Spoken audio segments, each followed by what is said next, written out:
আসসালামু আলাইকুম রহমতুল্লাহি ওয়া বারাকাতুহু নাহমাদু ওয়া নুসাল্লি আলা রাসূলিহিল কারীম আম্মা বা'দ। সম্মানিত সুধী, আজকের আমাদের আলোচনা বিষয়বস্তু হলো স্বামীদের জন্য স্ত্রীর করণীয়। স্বামীর জন্য স্ত্রীর করণীয় এই সম্পর্কে। ১ নাম্বার, স্বামীর আনুগত্য এবং খেদমত করা স্ত্রীর উপর ওয়াজিব।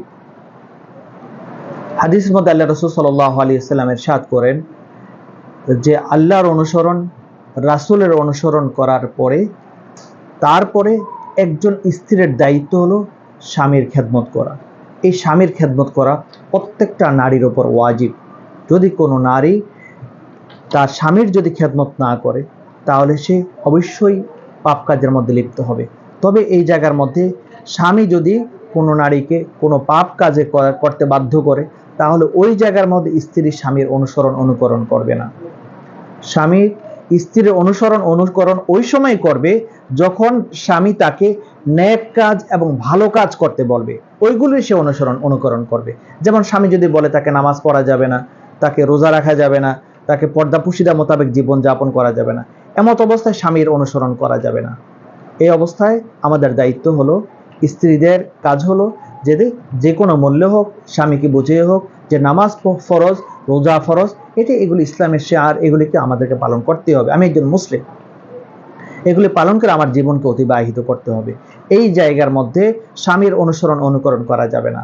আমাদেরকে অনুকরণ করতে হবে শরীয়তের যে বিধানগুলো আছে, এই বিধানগুলোর ক্ষেত্রে আমাদেরকে স্বামী যা বলবেন এইগুলিকে আমাদেরকে অনুকরণ করতে হবে। সে যদি পাপ কাজের অনুসরণ করতে বলে ওইগুলোকে আমাদেরকে অনুকরণ করা যাবে না।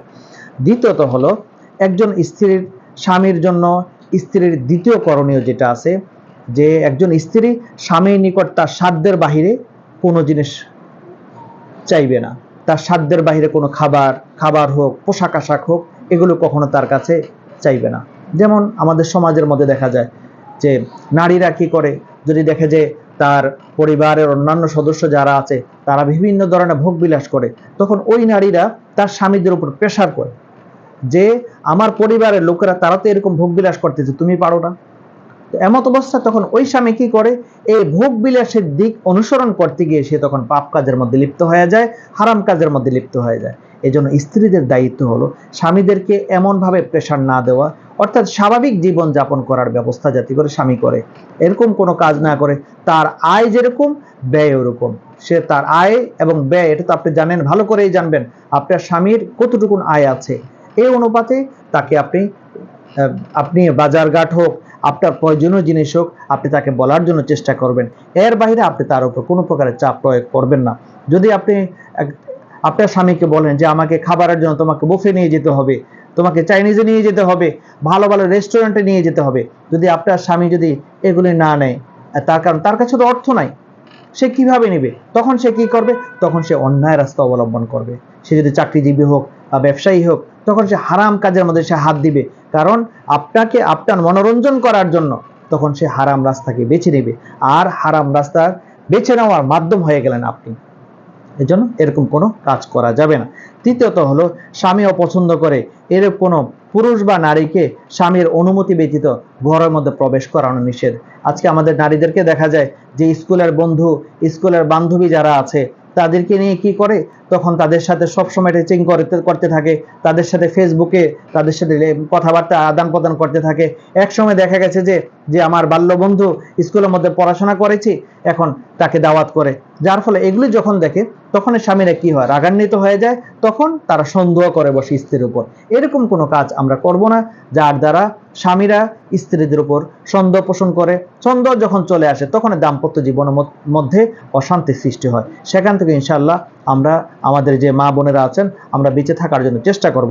চতুর্থ কাজ হলো, দায়িত্ব হলো যে স্বামীর অনুমতি ব্যতীত ঘর থেকে বের না হওয়া। আজকে আমাদের মা বোনদেরকে দেখা যায় মার্কেটের মধ্যে বের হয়ে যায়, বন্ধু বান্ধবের বাসার মধ্যে চলে যায়, বান্ধবীদের বাসার মধ্যে বেড়াতে চলে যায়, বাবা মায়ের বাড়ির মধ্যে চলে যায় না বলে, এটা কখনো উচিত নয়। আপনি যখন এই কাজটা করতে যাবেন স্বামীকে না জানিয়ে, তখনই স্বামী আপনাকে অপছন্দ করবে, তখন স্বামী আপনাদের উপর অসন্তুষ্ট হয়ে যাবে, দাম্পত্য জীবনের মধ্যে ক্ষতিকারক জিনিস চলে আসবে, তখন দেখা যাবে ঘরের মধ্যে আপনার অশান্তি আর অশান্তি। পঞ্চম কাজ হলো, স্ত্রীর দায়িত্ব স্বামীর টাকা পয়সা মাল সামানা যা কিছু তাকে সংরক্ষণ করা, এগুলিকে হেফাজত করা। স্বামী কাজ করে আসছেন, বাইরে থেকে স্বামী চাকরি করে আসছেন, আপনার কাছে টাকা রাখলো বা সম্পদ রাখলো বা ঘরের জিনিসপত্রগুলো রাখলো, তখন আপনি এগুলিকে সংরক্ষণ করা, হেফাজত করা, এটা আমানত হিসেবে আপনার উপর দায়িত্ব। আপনি যদি এগুলিকে কি করলেন, স্বামী টাকা দিয়েছে এখান থেকে আপনি টাকা রেখে দিলেন, স্বামী টাকা দিয়েছে এখান থেকে তাকে না জানিয়ে আপনি আপনার মতো করে ব্যাংক ব্যালেন্স করতেছেন, আপনি না জানিয়ে আপনার বাবার বাড়ি পাঠিয়ে দিচ্ছেন, আপনি আপনার আত্মীয় স্বজনদেরকে দিচ্ছেন, মার্কেট করতেছেন, এটা আপনার জন্য কখনো জায়েজ হবে না। এই জন্য আপনাকে স্বামীর যা কিছু করতে হবে, যেহেতু এই সম্পদের মালিক স্বামী, এই জন্য আপনাকে স্বামীর পারমিশন নিয়ে, স্বামীর অনুমতি নিয়ে আপনাকে এই কাজগুলো করতে হবে। যদি আপনি স্বামীর পারমিশন নিয়ে যদি করে থাকেন তাহলে এটা আপনার জন্য জায়েজ হবে, আর যদি পারমিশন ছাড়া যদি আপনি এটা করে থাকেন তাহলে এটা আপনার জন্য নাজায়েজ হবে। তাহলে স্বামীর স্ত্রীদের উপর পঞ্চম করণীয় হলো স্বামীর যে টাকা পয়সা আছে, মাল আছে, এগুলিকে হেফাজত করা, এটা হলো স্ত্রীদের দায়িত্ব।